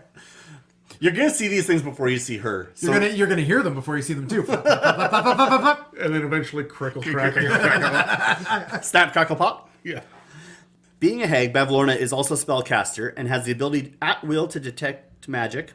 Twice per day, she can create food and water, cast polymorph, or again remove curse. So here's another opportunity where hags can remove curses. They finally figured out that, hey, they should probably be able to do this. Did Endelyn have the ability to remove curse? No, she really didn't. Also, interestingly enough, I think she's the last one that you meet in Wild Beyond the Witchlight. Yes. She's at the very end, and she's a lower CR than the first two. Yeah. It's written in Wild Beyond the Witchlight that they actually, as soon as the battle turns against them, they flee.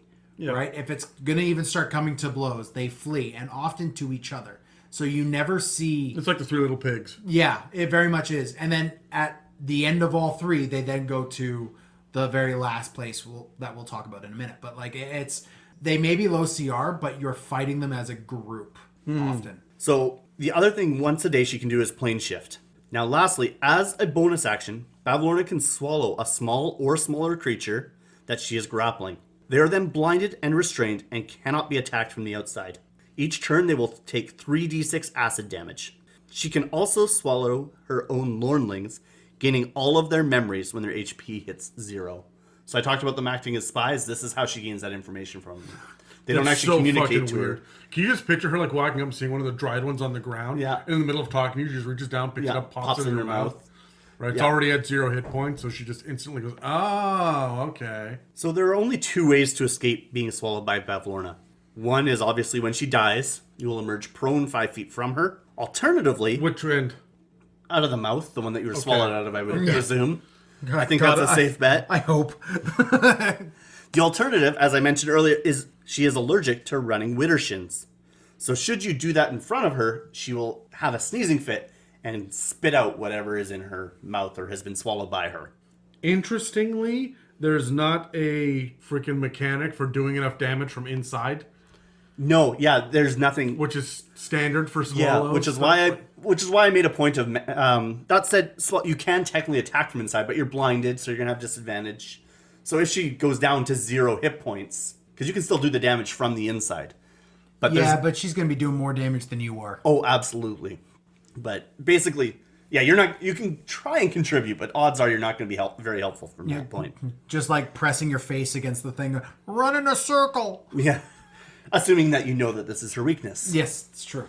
To do so, you actually have to spend 10 feet of movement running on the spot. So you don't actually move, but you spend 10 feet of movement and you run counterclockwise. You also have to be within 10 feet of her. Yes, you it. do. Yes, you need to be within 10 feet of her in order for her to see it.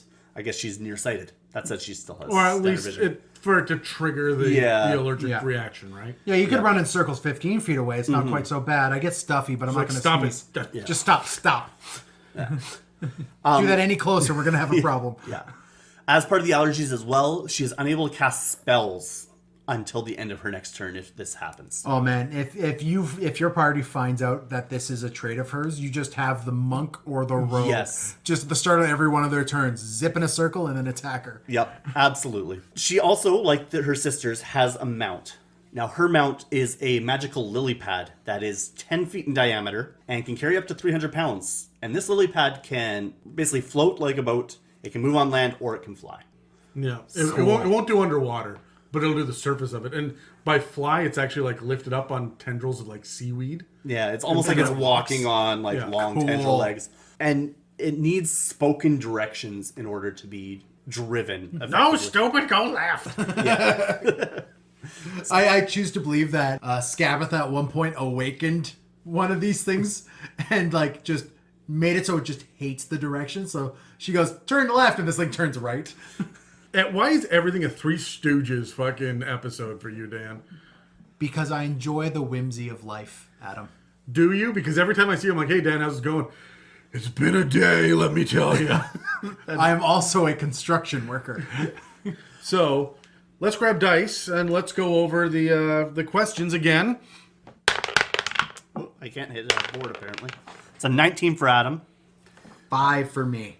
All right, so... No, 9 for you, 5 for me. I was the red one. Right, yeah.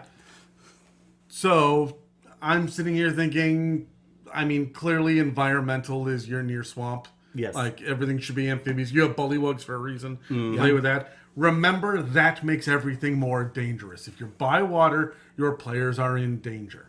You will not only be able to separate them from each other, but anything that they're not holding on to is going to get lost, right? There's a lot of shit you can get up to in a swamp environment. But when it comes to social encounters, I can't imagine she's being too social about anything, right? This one, of the three of them, is the combat, right? She's got spies until you run up against her, and then she's going to fight you. Yeah. That said, she does like to strike a deal with tragic, right? Being in the present, she likes to solve problems. So if you come to her with a problem, she's going to want to. Yeah, and I would say, like, you go to her for information. And the way I choose to play this out in my games is you go to her, you ask her that sort of information, she goes, oh, one second, I know, and then grabs the husk, the decrepit form of one of her lordlings off the shelf, eats it, ruminates for a minute, and goes, here's your information, right? Like, really play into that fact that she's absorbing the memories of these little spies. Well, hold on. What are her actual, like, traits and stuff, like the background? Oh, yeah, I didn't really touch on her ideals. So her personality trait is I detest chores and would rather have other creatures do them for me. Hence the Lornlings. Yeah. Her ideal is I don't care about the past or the future. I live in the present. What I do now, this very moment, is all that matters. Her bond is I'm safe in my cottage. Why should I leave it when I can make others come to me? Okay. And her flaw, watching someone run widdershins makes me sneeze uncontrollably. Okay, so pretty straightforward. Yeah. So, I don't know. I'm still not getting a whole lot of, like, social encounter shit. Like, you gotta come to me. I've got a bunch of minions, and I don't want to do anything. I don't think she's got big, long schemes and plans. This is the most short-sighted of all of the hags we've talked about in these episodes. So, it's going to be very immediate gratification on whatever it is. Having something as simple as, like, a really interesting, tasty meal should be able to get you what you want. Yeah, absolutely. She doesn't want much from life. As much as she does, like, tragedy, right? Yes. She likes to be helpful if she can. I really like to lean in as well to the environmental. We're in a bog, you're going to have those creatures. But we mentioned as well, I don't know if we necessarily touched on it, but when you're in a bog, if you get knocked down unconscious and you're making death saves, if your face is underwater, I'm saying you're automatically failing them. Oh, yeah. Clearly, yes. Yeah. Right? So that is something to take into account with the environmental. Well, when you add on top of that, like, paralyzing venoms from snakes and Mosquitoes, all Sturges, sorts of fuck. Dan's favorite. God, I hate them. So, like, there's so much that could go wrong for your characters Absolutely. very quickly. So, like, yeah, she might be ugly and she might be,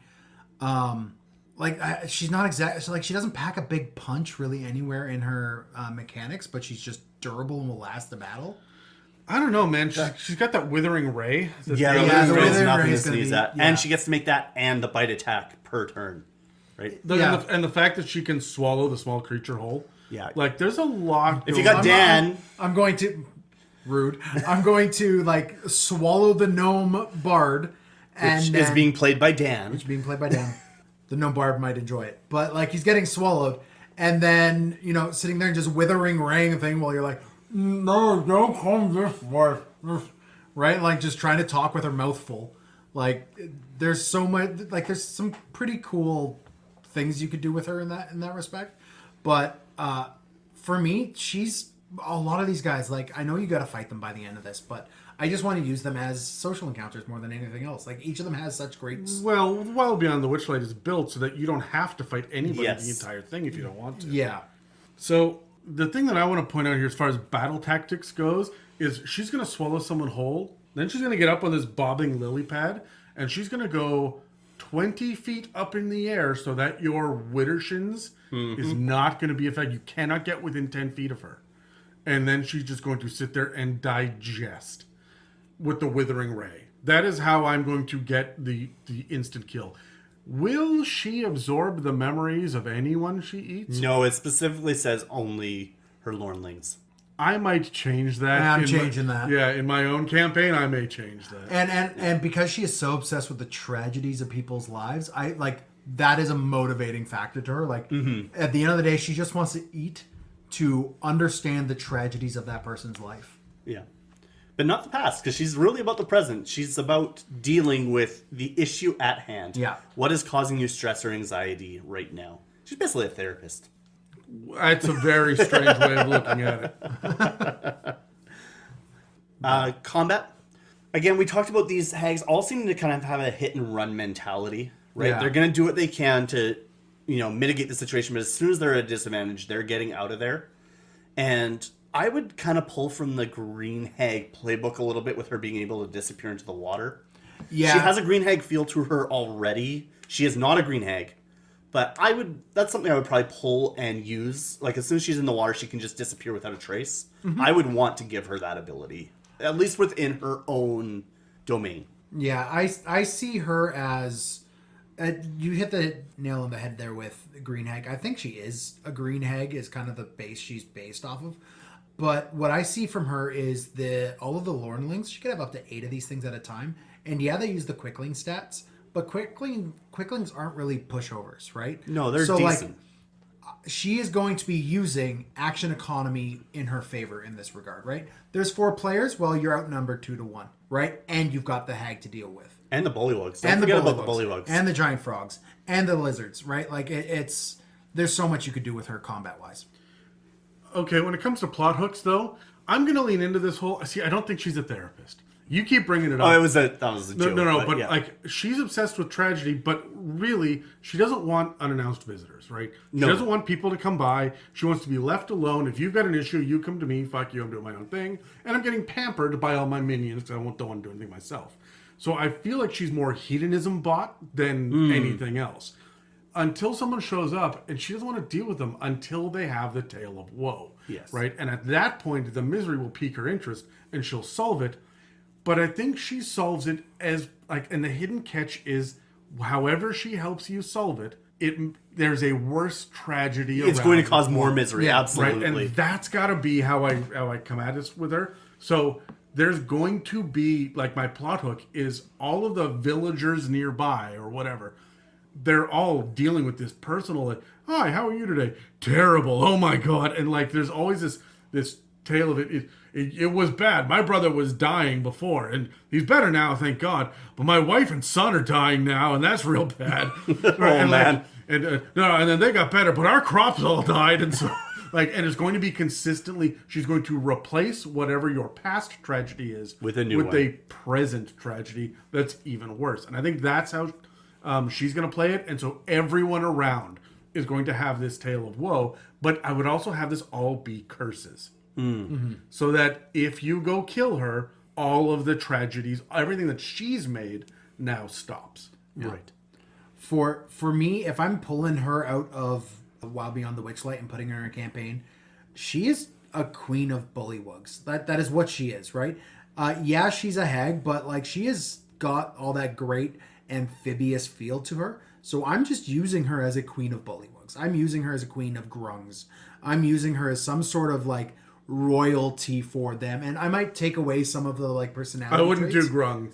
Grung is too neutral. Yeah, fair enough. Bullywugs then. Yeah, bullywugs fit. Maybe even like give her a little bit more fishy feels and make her just be like the leader of a band of Lokatha or. Oh my God, she doesn't have these little lordlings. She's got unhatched eggs. Yeah, that she's sitting on top of the freaking bobbing lily pad. She pulls one out, pops it open, sets her little minion out. But it's premature. So it only lasts for an hour. Yeah, and then she comes by, she eats it, and goes, next. Yeah. New lessons to be learned. Right? Like, of all of them, she is the one that I could be like, I mean, she's haggy, but she can not be, and it's not that hard to make her not be. Yeah, I see that.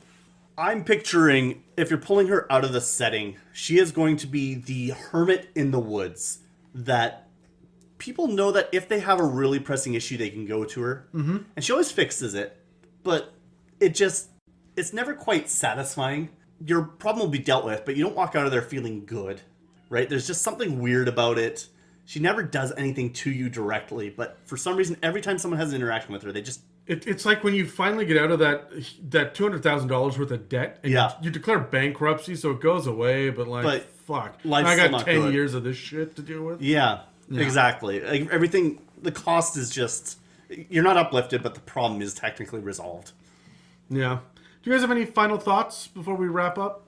So one of the things we didn't mention is the fact that, I mean, they are a coven. So they have some shared spells. And for the most part, when you will finally take the 3 of them out, it will be a fight against the 3 of them together. You're not... Unless you are extremely lucky, you're not going to be able to kill one, move on to the next one, kill one, move on to the next one. I also feel like Prismeer is... Well, they all have plane shift, so they're going to clump out. together Yeah. later. But I also feel like Prismeer isn't big enough to justify the fact that they're separate. Yeah, okay. Well, I would just have them always have their coven spells. Remember, when one dies, nobody gets the coven spells anymore. yes. Okay, It's gone. that might be a bit too powerful, though, because the coven spells they get are Detect Thoughts, Dispel Magic, Finger of Death, Glibness, Locate Creature, and Mass Suggestion. Glibness is by far my favorite addition to that. Yeah. You can have a lot of fun with that. Yeah. Finger of Death is... It's a different kind of fun, Dan. Well, no, it's super powerful. Is it Right? Is it Finger of Le Petit Mort? No, it's Okay. just a Finger of Death. Okay. So, like, whenever you encounter them, they're going to have the ability to cast these spells by rules when they're within 30 feet of each other. They can cast these spells. That is going to add significantly to the power. And we see with normal hags in normal covens, their CRs usually increase by 2. 2, yeah. And they're under CR'd as it is. These guys, I think, are a little bit better built to that. I wouldn't claim that these guys are significantly under CR'd.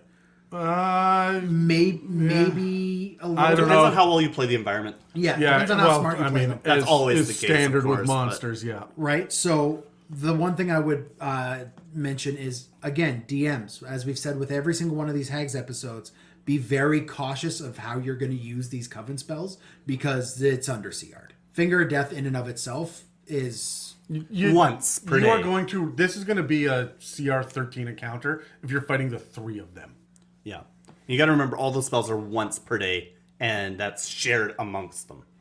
Doesn't matter. Dispel Magic alone is going to fuck up your Artificer, right? Oh, absolutely. Like, there's some decent... Mass Suggestion. Yeah. One of your party's going to fail that roll. I want to remind you, you can target magical items that the players are wearing or carrying with Dispel Magic. Yep. Yes, you can. Which means suddenly the Paladin Shield, the Wizard Staff, all of this shit now is just mundane. And that's a problem. So, yeah, you can really go... I wouldn't necessarily do that in Wild Beyond the Witchlight, but if I'm going to pull these guys out to be their own big bads, I will totally 100% do that. And remember, you're fighting them on the top of Motherhorn if the 3 of them are together in Wild Beyond the Witchlight. Yep. Right? So you're on top of a mountain in a dark, creepy theater, and they all have dozens of minions. So that's all for our discussion on hags.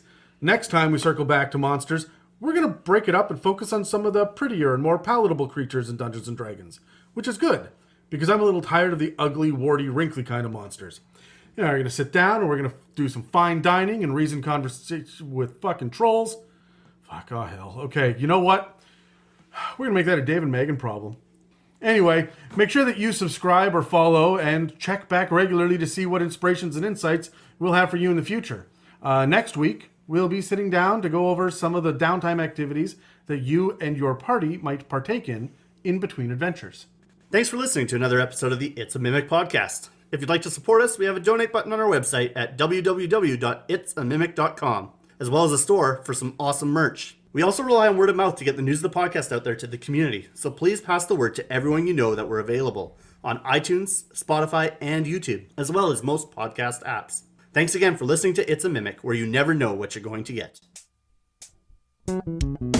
This has been an It's a Mimic production. Inquiries, requests, and questions for our mailbags can be sent to info@itsamimic.com. Now, in episode 150, we detailed the lore behind Iggwilv, aka Tasha, aka the daughter of Baba Yaga, aka the Witch Queen, aka the Witch of Perrinland, aka the Dream Witch, aka Natasha the Dark, aka, cough cough, spoilers cough, Archfey Zyblina. So, go there for her history. For this section, we want to detail what the master demonologist and lover of the demon lord Gratzt brings to the table for 5e. Firstly, let's get this out of the way again. Massive spoilers for Wild Beyond the Witchlight here, guys. If you're a player in that campaign and are currently listening, I guarantee you either have the memory of a goldfish, in which case, welcome to the podcast, or are a bad person. Put the podcast down. Moving on, Iggwilv, or Tasha, is the Archfey of the Domain of Delight called Prismeer, aka where the entire campaign of Wild Beyond the Witchlight takes place. She rules in the Palace of the Heart's Desire, and, at the start of the campaign, was betrayed by 3 other daughters of Baba Yaga, the Hourglass Coven. Why are they called that? Well, they used Tasha's own magic cauldron to freeze the legendary sorceress and many of the other inhabitants of her palace in time. That is why they are called the Hourglass Coven. Now, how did Iggwilv... It's not because of their hourglass frames? No, it's not. No. Or the fact that they're all immortal and immune to aging? No. Now, how did Iggwilv get to create her own Domain Delight? Well, she spent centuries studying the Abyss. In fact, she literally wrote the book on it, the Demonomicon of Iggwilv, which is an item you could find in the pages of, well, you guessed it, Tasha's Cauldron of Everything. Well, studying the unstudyable for so long garnered a bunch of enemies, and Tasha fled from Niflheim, which is the second layer of the plane of Hades and her previous home, to Prismeer, to hide as an archfey named Zyblina from the forces who would take revenge on the Witch Queen. In the time since she came here, the effects of the Fae have changed Tasha from inquisitive and super evil to the chaotic neutral Fae she is today. As Zyblina, she's seen as a benevolent fairy godmother of sorts, granting the wishes of the lost and betrayed. However, since she was betrayed herself by the Hourglass Coven, she sits in a temporal fugue state. Do you as adventurers free her to counter the Hag's corruption, or do the darker notes of Tasha's history stay her hands? This is your choice, and is really what Wild Beyond the Witchlight is centered around. Should you free her by dispelling the curse with a unicorn horn, poem, and or a magical weapon, you can interact with one of the most notable figures in all of D&D lore, but I'd recommend not fighting her because she's one of the most notable figures in all of D&D lore, and she needs the mechanics to back that up, and boy howdy does she. Tasha, Zyblina, Iggwilv the Witch Queen, is a CR20 Fey wizard that is detailed in Wild Beyond the Witchlight. She wears the robes of the Archmagi, has potentially over 300 hit points, and is one of the smartest creatures statted out in 5th edition, with an int of 27. She speaks 7 languages, has true sight out to 60 feet, and is immune to being charmed or frightened. Now she also, like the other sisters of and daughters of Baba Yaga, cannot grow old. But she also has 3 legendary resistances, which, why are you fighting her? She also has advantages on all saves versus magical effects thanks to her artifact clothes, and wears an Amulet of the Planes, which lets her plane shift at will. Wow. Yeah. Now, should you fight her, again, why? She can cast 2 Bewitching Bolts as an attack action, which is a 120-foot range or melee attack. It is either or. That is a plus 16 to hit, and it does 5d8 plus 6 lightning damage that forces a DC 22 Wisdom save or be charmed by her. She can also, as an action, open a rift to the Abyss that causes a shit ton of necrotic damage and also summons 3 Hezrus that immediately act after her turn and fight to the death as her allies. By the way, this ability recharges on a 5 or a 6. So she could do this multiple times if the fight lasts. Again, why are you fighting her? Again, Don't. Hold on. You're going to be tier 4 when you do this. So the Hezru showing up is an issue, but they're all CR 8-ish, I think. So it's an issue for 2 rounds. But if it recharges on a 5 or 6, it's an issue again. Yeah, right? Exactly. Now, on top of all of this is her spellcasting, which she's a legendary wizard from 5th edition, from Dungeons & Dragons lore. So there's some boosts here. She has some real doozies on her spell list, which includes things like Maze, Wish, Polymorph, or she'll just hideous laughter you at will because that's her own damn spell and she made it up. She can also phase step as a bonus action, teleporting up to 30 feet away. She can negate spells as a reaction twice a day, which is like a more powerful version of Counterspell. She doesn't have to roll anything below a 8th level spell. Wow. Okay? And on top of that, she comes with legendary actions that she can do whenever the hell she wants. What are these actions? Well, she can use Witchcraft, which specifically lets her use her phase step or any one of her spell casting features, like, Wish or Maze. Again, why are you fighting her? She's casting Wish on your turn. Okay?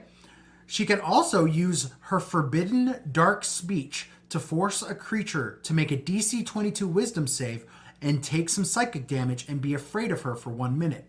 If none of that works, she can use all of her legendary actions at once to force a character to roll a DC 22 Charisma save or become possessed by a Fey Spirit. The Fey Spirit obeys every wish of one of Iggwilv's thoughts without hesitation and lasts until the spell is saved, which can happen at the end of each of the affected player's turns. Now, if this is cast on your barbarian or your fighter, again, it's a DC 22 Charisma save. So, good luck with that. Now, as for DMs, there are some tips when it comes to role-playing. Specifically, there is a role-playing card at the end of Wild Beyond the Witchlight that describes Zyblina as temperamental in her old age. She sees emotions and kindness as strengths now, but Iggwilv and Tasha would have viewed those as weaknesses. She loves her new home of Prismeer and will protect it. However, her flaw from her previous lives still holds true. Her mother, Baba Yaga, once told her that her arrogance would be her undoing, and told her, and I love this quote, that it is as sure as the stars light the sky. Zyblina, at least, now acknowledges this as truth now. Now, should you free her and not fight her, thank you, she will offer your party a gift. If you destroyed her cauldron to free her from the curse and didn't kill any of the dretches in the nursery that she has, by the way, she's growing dretches, she uses her wish spell to fix the cauldron and then uses the cauldron's properties to grant a boon to the players. If you manage to save her, wake her from her curse, and not destroy her cauldron, she instead grants the players a wish. If that wish is for the cauldron, she will merely laugh at you and say, and I quote, "Not in this lifetime, sweetheart." Ultimately, though, she will send you and your party back to the material plane to end the campaign. Okay, so grab your dice. 16. 6. All right, I got a 7. So, Brad, you're up first. I am. I just have one question for you. I'm ready. What is your takeaway from all of that shit about Tasha and Iggwilv and Zyblina? What's the one big thing that you're going to bring over to your homebrew world? She is immensely powerful. She blurs the lines between hag, witch, sorcerer, all of these things. And it's just a reminder that knowledge is power. Yeah. What Would do you you think, Adam? would you say she's more powerful than Mordenkainen? No. Really? Because we get Mordenkainen statted out in it's Curse of in- Strahd, and he's not CR 27? Yes, but he's also severely hampered by Sure. a Okay. curse Yeah. at that okay. time. All right. Would you say that she is more powerful than Baba Yaga? No. But do we have a stat block for Baba Yaga? No. No, We don't. Baba Yaga, like, she is the witch queen. Baba Yaga is the witch god, right? Like, Baba Yaga has near deific level of powers in my mind. And as she should, right? She is the hag of all hags. Do you think she's more powerful than Grast? Baba Yaga or No, Tasha? no, Tasha. Yes. Yeah, me too. That's where I'm kind of like, she sits way up there in the power scale, right? They've only got to be probably like Asmodeus, Orcus. Now, not even Orcus. We have Orcus and Demogorgon statted out, and they're not as powerful as she is, right? They're a higher CR than her. No, they're not. They're CR 24. She's a CR 20. Oh, I thought you said she was CR 27. No, her int is 27. Oh, her int is 27. Okay. So, yeah, you're talking deific level only. Yeah. That is, I mean, she is on par with a matron mother for the drow. Mm-hmm. That is intense. I love how smart she is. And also, I think, like all hags, she is under CR'd. Well, I don't think she's a hag, though. She's not a daughter of Baba Yaga She's in the not same a- way that the daughters Yeah. are daughters of Baba Yaga. No, you've got a point. But it doesn't change the fact that she is under CR'd and doesn't really take into account the eons of magic items she could have accrued. You know what? I think the Hourglass Coven are the good guys. You think? I think that this was purely about self-preservation. You look at the power scale and Iggwilv's evil. Yeah, yes, but Iggwilv isn't evil anymore. She's chaotic neutral now. Yes. And as Zyblina, the I will tell you right now, I have played at tables with chaotic and neutral players, and that is evil. You may call it chaotic neutral, but chaotic neutral is not supposed to be evil, even though players play chaotic evil as... Endelyn can see the future. They're sitting there going, fuck it, Freezer, it's our only way to live. I don't think so. Like, I love the fact that she's always... Tasha's always danced that line between good and evil, often ending up on the evil side. I think we're seeing a turn of good. Scheming, paranoid hags would see her as being a threat. But is it self-preservation, or is it just, or is it more of a fight for power? They realize, is it jealousy and envy that they realize she's the more powerful? All right, but guys, listen, they're evil, right? So if she's evil and more powerful, they're victims. Remember, they're evil. If she's good and more powerful, they're victims. They're always victims. Yeah. This is self-preservation. So I wouldn't call the Hourglass Coven the good guys, but they definitely have a logical reason. From their perspective, they're the good guys on this. This is about living to see another day. Especially for Endelyn, who's her whole great big thing is I've got to prolong my life as long as possible. Yeah. Right? And so this is probably, if she's doing this, there's got to be that reason, right? All right, so environmental or social? No, I didn't ask that yet. So, Dan, an environmental encounter or a social encounter for her? So, before we go on any further, Dan, how are your nuts? No, that's something upstairs. Kids. Being kids. Quarterly emails. No, quarterly mailbag episodes. Notice how I paused so that future Adam could cut that out. And I made sure that he couldn't. No, he could still cut this conversation out too. Thank you, future Adam. I think he meant future Kyle, and I almost shouldn't have, just out of spite.